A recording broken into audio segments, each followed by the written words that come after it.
আসসালামু আলাইকুম। আশা করি সকলেই ভালো আছেন। আরও একটি নতুন ভিডিওতে আপনাদের সবাইকে স্বাগতম। তো থাম্বনেল দেখে হয়তো বুঝতেই পারছেন আজকে কী বিষয় নিয়ে কথা বলবো।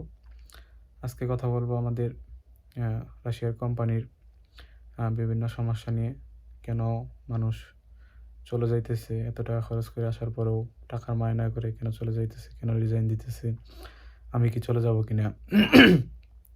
হ্যাঁ ভাই, আমিও চলে যাব। আমিও মানে রিজাইন সাবমিট করেছি অলরেডি। এখন দেখি কবে কি হয়। তো আগের ভিডিওতে অনেকেই অনেক কিছু কমেন্ট করেছেন, অনেক বিষয় জানতে চেয়েছেন। সকলেরই কমেন্ট আমি রিপ্লাই দেওয়ার চেষ্টা করছি। আপনাদের যে বিষয়টা জানা ছিল সেই বিষয়ে আমি রিপ্লাই দেওয়ার চেষ্টা করছি। তো এই বিষয়ে আর নতুন করে কোনো ভিডিও আ দিচ্ছি না। তো আরও অনেকেই নানান ধরনের প্রশ্ন করেছেন বা করবেন। এগুলা হয়তো আরেকটা ভিডিওতে আমি দিয়ে দেওয়ার চেষ্টা করব। তো আজকের ভিডিওটার মূল উদ্দেশ্য হচ্ছে আমাদের কোম্পানির কী, কী সমস্যা। তো কেন চলে যাইতেছে মানুষ। তো আমি প্রথমেই আমাদের আ কোম্পানির নামটা বলি। কোম্পানি হচ্ছে রাশিয়ার, এটা বিলিকি লুকিতে অবস্থিত পস্কভ অঞ্চল। তো এই কোম্পানির নাম হচ্ছে বিএস গেচে। এটা একটা রাশিয়ান নাম। এটা একটা মাংস প্রক্রিয়াজাতকরণ এবং মাংস উৎপাদনকারী প্রতিষ্ঠান। এখানে মানে হাজার, হাজার লোক কাজ করে। তো সমস্যা হচ্ছে শুধু যারা বাহিরে থেকে আসে তাদের জন্য। মানে অন্য দেশ থেকে এখানে কাজ করার জন্য আসে তাদের জন্য এই সমস্যা। আর কোনো রাশিয়া যারা কাজ করে বা বেলারুশে যারা কাজ করে বা তাজিকিস্তান, কিরগিজস্তান ওনারা যারা কাজ করে ওদের এই সমস্যা না। সমস্যা শুধু বাংলাদেশ, শ্রীলঙ্কা, কোরিয়া, ভিয়েতনাম এদের সাথে। তো এখানে সরি প্রধান সমস্যা হচ্ছে আ এই আমাদের কোনো স্বাধীনতা নাই। আমাদের এখানে একটা জেলখানার মতো পরিবেশ। এখানে বন্দি থাকতে হয়। চারিদিকে কাঁটাতারের বেড়া। এখানে বন্দি থেকে আমাদের কাজ করতে হয়। আমাদের টাউনে বা শহরে ঘোরার কোনো অনুমতি নাই। আমাদের এখান থেকে বের হওয়ারই অনুমতি নেই। আমি ৩ মাস, ৩.৫ মাস যাবৎ কাজ করতেছি।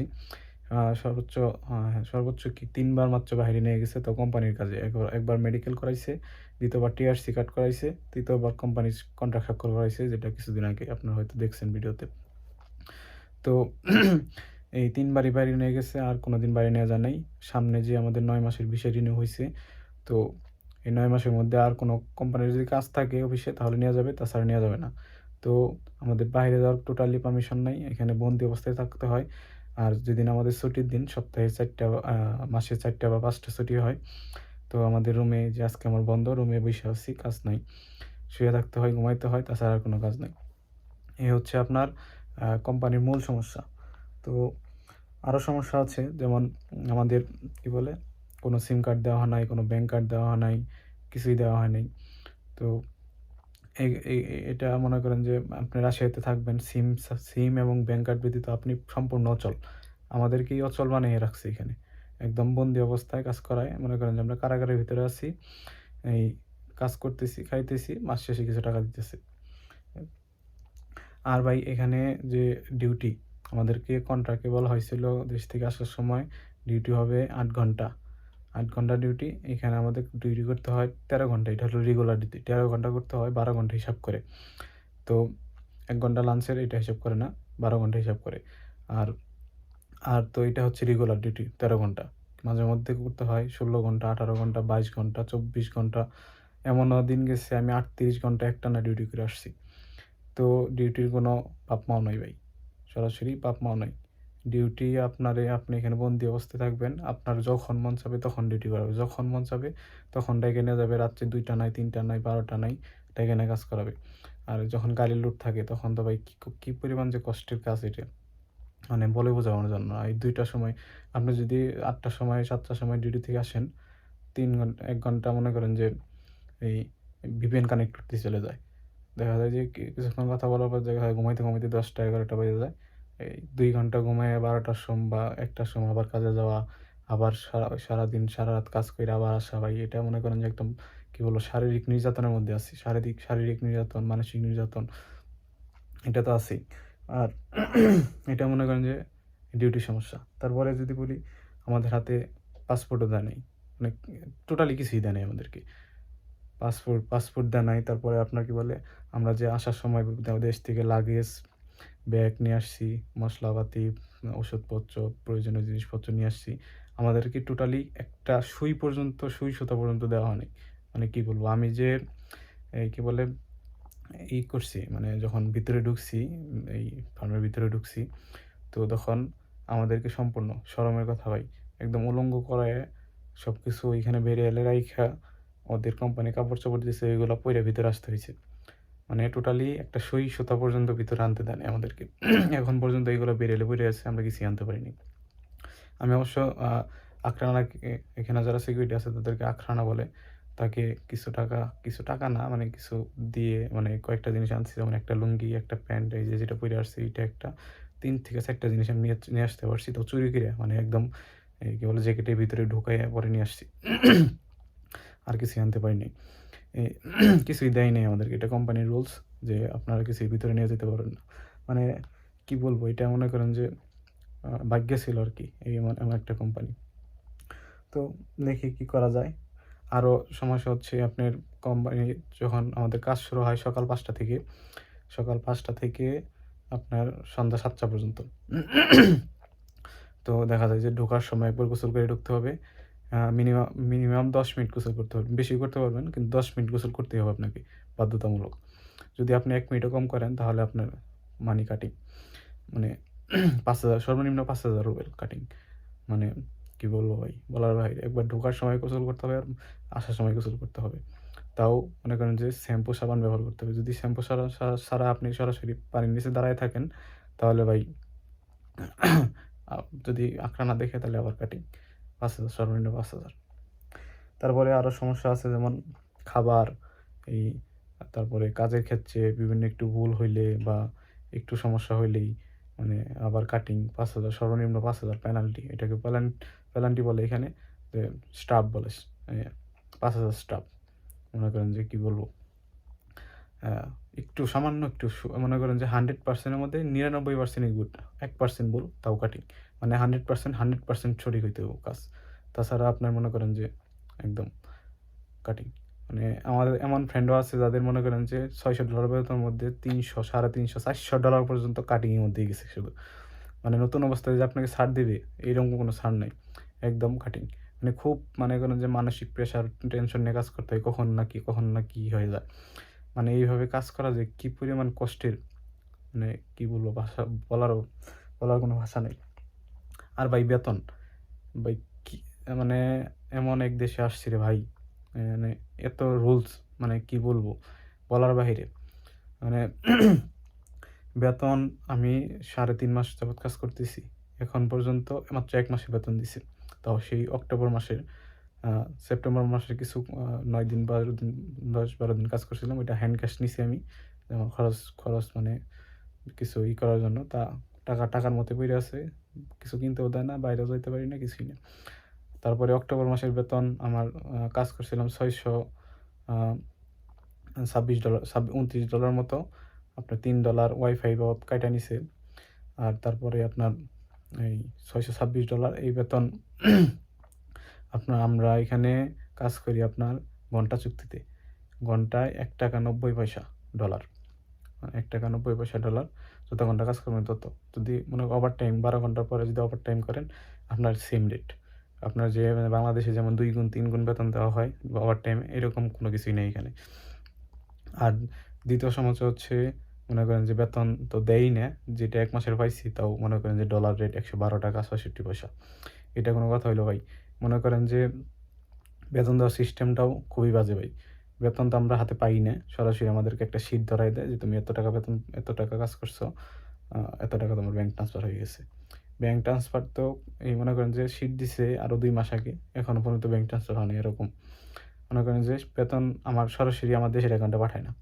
এখান থেকে বেতন যায় তুর্কির এজেন্সির কাছে। তুর্কির এজেন্সি আবার ওই বেতন বাংলাদেশের এজেন্সিকে দেয়। এজেন্সি পরে আমাদের অ্যাকাউন্টে দেয়। মানে কয় হাত বদল হয় এখানে, মনে করেন যে ডলার রেট কাটতে $১১.৬৬ পাই।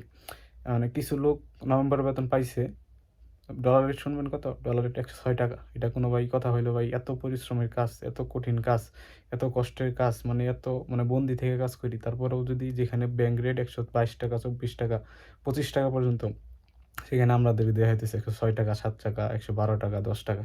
এটা ভাই একদম মানে কি বলবো? বলার বাহিরে। আর বেতন দিবে এজেন্সিকে। এজেন্সি যদি মনে করেন যে এত টাকা লুপ না সামলায় যদি ভাগে, তাহলে ভাই কোটি, কোটি টাকা লস।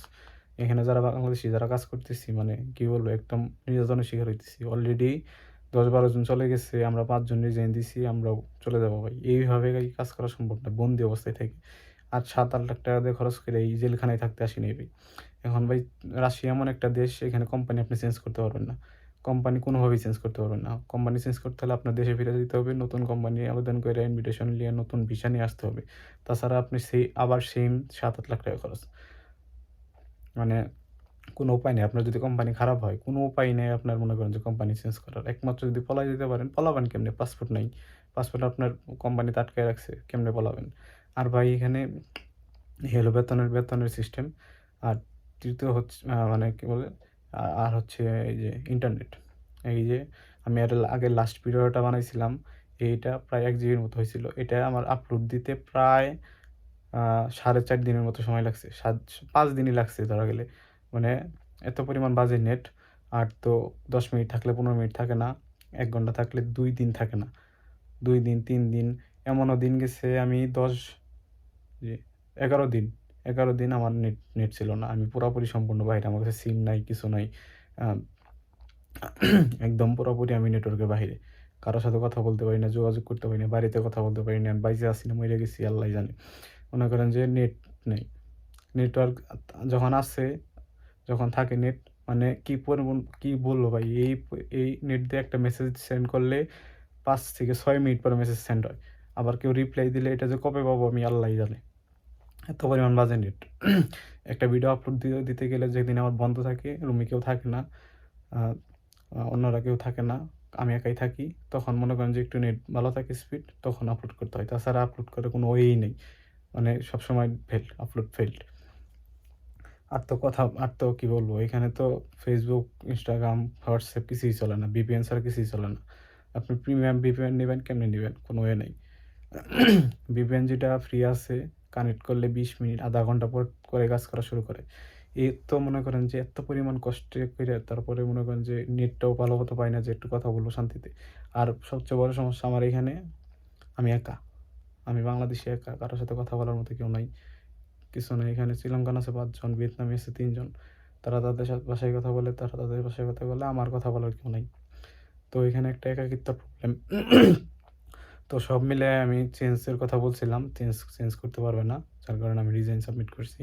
এখন ক্রিসমাসে বন্ধ চলতেছে। ৮ তারিখ পর্যন্ত বন্ধ। তো ৮ তারিখ খোলা হইলে দেখা যাক কি হয়। আমি সাবমিট করছি রেজিগনেশন। হয়তোবা অ্যাকসেপ্ট করবে। আশা করি অ্যাকসেপ্ট করবে। আর আশা করি আমি দেশে ফিরে যাবো ভাই। টাকার মায়া বাদ দিছি ভাই। এই মানে টাকা যা গেছে গেছেই। আর এইভাবে ভাই কাজ করা সম্ভব না বন্দি থাকা অবস্থায়।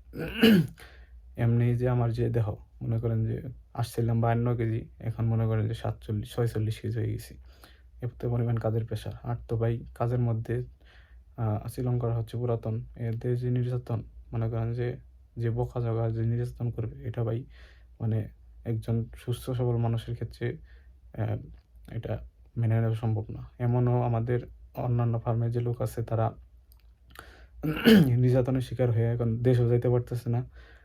মানে কি করবে না করবে, পরে যুদ্ধে চলে যাইতেছে। তাদের সাথে কথা বলছি, অনেক কিছু বলছি যে, "ভাই যায়েন না, এই সেই কইরেন না। একটা জীবনের মায়া আছে।" কয়, "ভাই জীবনের মায়া বাদ ভাই। এত টাকা খরচ করে আইছি, পরিবার নিঃস্ব হয়ে যাবো। এখানে যে বেতন দেয় না ঠিকঠাক মতো, কাজ করতে পারি না, নির্যাতন। তার চেয়ে ভাই যুদ্ধে চলে যাবো, মরলে মরলাম। তাও পরিবার কিছু টাকা পাবে।" এই যুক্তিতে তারা যুদ্ধে চলে যাইতেছে। আমরা তাও একটু মনে করেন যে ফ্যামিলিকে বুঝাইতে পারছি যে অনেক কষ্ট এই সেই। টাকা গেছেই। দেশে এসে কিছু একটা করতে পারলে হয়তোবা টাকা ২-৩ বছর হয়তো শোধ করতে পারবো। ঋণ-টিন করে আসছি। তো দেখা যায় যে এটা করতে পারবো। তার জন্য আমরা রিজাইন দিয়ে চলে যাইতেছি। আর আর যারা মনে করেন যে এই সুযোগও নাই, তারা যুদ্ধে চলে যাইতেছে। মানে কি বলবো? এত খারাপ কোম্পানি আমি আমার লাইফে দেখিনি। আর রাশিয়া যে খারাপ এরকম না। রাশিয়া অনেক ভালো, ভালো কোম্পানি আছে। অনেক ভালো কোম্পানি মনে করেন যে টিআরসি কার্ড, মেডিকেল কার্ড, তারপরে পাসপোর্ট-টাসপোর্ট সবই দেয়া যায়। অনেক কর্মীরা বাহিরে করতে পারে, বাজার করতে পারে। আপনারা অন্য ব্লগে দেখবেন, অন্য কারো ব্লগে দেখবেন বাইরে ঘুরতেছে, ফিরতেছে, করতেছে। কিন্তু আমাদের এই সুযোগ নেই। আমাদের মানে এমন একটা কোম্পানি পড়ছে আমাদের কপালে। এজেন্সি আমাদেরকে এমন একটা কোম্পানি বলছে। আমাদের যদি এজেন্সি বলতো, একটা বার যদি বলতো যে, "তোমরা বাহিরে যেতে পারবা না, বন্দি অবস্থায় কাজ করতে হবে।" আমারে যদি ৳৩,০০,০০০ বেতনও দিত মাসে, তাও ৮ ঘন্টা ডিউটি করে যদি ৳৩,০০,০০০ বেতনও দিত, তাও আমি আসতাম না। এই কথা আমাদেরকে বলেই নেই। এগুলো কিছুই বলে নাই। আমাকে তো বলছিল, "তুমি ড্রাইভিং বিষয়ে যাবা, ড্রাইভিং লাইসেন্স আছে, সবই আছে। তুমি যেয়ে গাড়ি চালাবা।" তো আমি কোম্পানিকে বলছি এবং কি ডেলিগেটের সময় এজেন্সি বলছিল যে ড্রাইভিং পারে। তাহলে পরে আমার সামনেই আরেকটা স্বাক্ষর করলো এর মধ্যে ড্রাইভিং এর জন্য। তার কোনো খোঁজখবর নাই। দিয়ে দিছে ফার্মে কাজ। কাজের পরিমাণ যে কাজের যে চাপ, কাজের যে পরিমাণ কষ্ট, ভাই বলার মতো না, বলার মতো না। যাই হোক, অনেক কথা বললাম। তবে রাশিয়া যে খারাপ এরকম না। অনেক ভালো, ভালো কোম্পানি আছে। যদি আসেন, ভালো কোম্পানি দেখে আসেন। ভালোভাবে মানে কি বলে পর্যবেক্ষণ করে আসেন। আর ভাই মানে আমি অনার্স 2nd ইয়ার পর্যন্ত পড়াশোনা করছি। পরে রাশিয়া এসে পড়ছি। মনে করেন যে দেইখা শুনে মনে করেন যে মানুষের সাথে কথাবার্তা বলে আসছি। তারপরেও এরকম একটা ধরা খাইলাম। মানে যাদের সাথে কথা বলছি তারা সবাই বলছে যে, "ভাই এভাবে কোম্পানি চেক করার কোনো ওয়ে নাই।" একমাত্র যে কোম্পানিতে যাবেন ওই কোম্পানিতে যদি বাংলাদেশী থাকে তার সাথে কথা বললেই একমাত্র আপনি সঠিক তথ্য পাবেন। আমারে যদি বলেন অন্য একটা কোম্পানি সম্পর্কে জানতে, আমি কিছুই বলতে পারব না। কারণ ভাই এখানে ভাই Google এ সার্চ দিলে কিছু আসে না। এখানে যে সার্ভার আছে এখানেও কিছু আসে না। কোনো মানে নেটের জগতে এই কোম্পানির কোনো অস্তিত্বই থাকে না। একমাত্র কোম্পানির ভিতরে যারা কাজ করে একমাত্র তারাই বলতে পারবে যে এখানে কোম্পানির কি অবস্থা। তাছাড়া আপনি কিছুই জানতে পারবেন না। এই হলো অবস্থা। ভিডিও ভাই অনেক লম্বা হয়ে গেছে। অনেক মানুষ দেখবে না। যাই হোক, আজকের কথা বাড়াবো না। অনেক প্রশ্ন আছে আপনাদের আমি জানি। আপনারা অনেকেই কমেন্ট করবেন। আমি রিপ্লাই দেওয়ার চেষ্টা করব। প্লাস পরবর্তীতে কোনো ভিডিওতে আমি আরও ডিটেইলসে রাশিয়া সম্পর্কে দেওয়ার চেষ্টা করব। আপনাদের প্রশ্ন যেমন এম্বাসিতে কী, কী প্রশ্ন করে, ইমিগ্রেশনে কী, কী প্রশ্ন করে, যারা আসতেছেন ভিসা পাইতে মানে কী প্রশ্ন করে, তারপরে আপনার কী বলে বেতন কীভাবে দেয়, রাশিয়ার ভাষা পরীক্ষা দিতে হয় কিনা ৩ মাস পরে, মেডিকেলে কী, কী টেস্ট করায়, এগুলো আমি সব মনে করেন যে আরেকটা ভিডিওতে ডিটেইলস দিব। আপনারা কমেন্ট করে যাবেন, আমি রিপ্লাই দিয়ে দেবো, সমস্যা নেই। ভিডিও অনেক লং হয়ে গেছে। তো এই ছিল আমাদের কোম্পানির সমস্যা, যার কারণে রিজাইন দিয়ে সবাই চলে যেতেছে। আমিও রিজাইন দিয়ে দিছি। হয়তো জানুয়ারি মাসের শেষের দিকে চলে আসবো দেশে। আ জানুয়ারি মাসের শেষের দিকে, ফেব্রুয়ারির ১ম দিকে। এখন আমি এখন দেখি, আমরা ৫ জন রিজাইন দিছি একসাথে। তো ৫ জনে এসে পড়ব। ঠিক আছে? আ এই ছিল আজকের সমস্যা। যাই হোক, ভালো থাকবেন, সুস্থ থাকবেন। আর ভাই আসলে দেখে শুনে আসবেন ভাই। মানে আ এ হুটহাট সিদ্ধান্ত নেবেন না। আমাদের মতো হুটহাট মানে ৮ মাস সময় লাগছে আমার, তারপরেও এরকম একটা অবস্থার মধ্যে পড়ছি। এতবার চেক করছি, এত কিছু করছি, তারপরেও হয়ে সরি।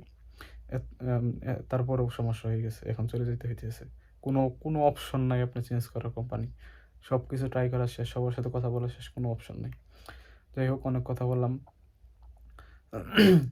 আ ভালো থাকবেন, সুস্থ থাকবেন। আশা করি পরবর্তী আরও কোনো ভিডিওতে দেখা হবে। ইনশাআল্লাহ। আসসালামু আলাইকুম।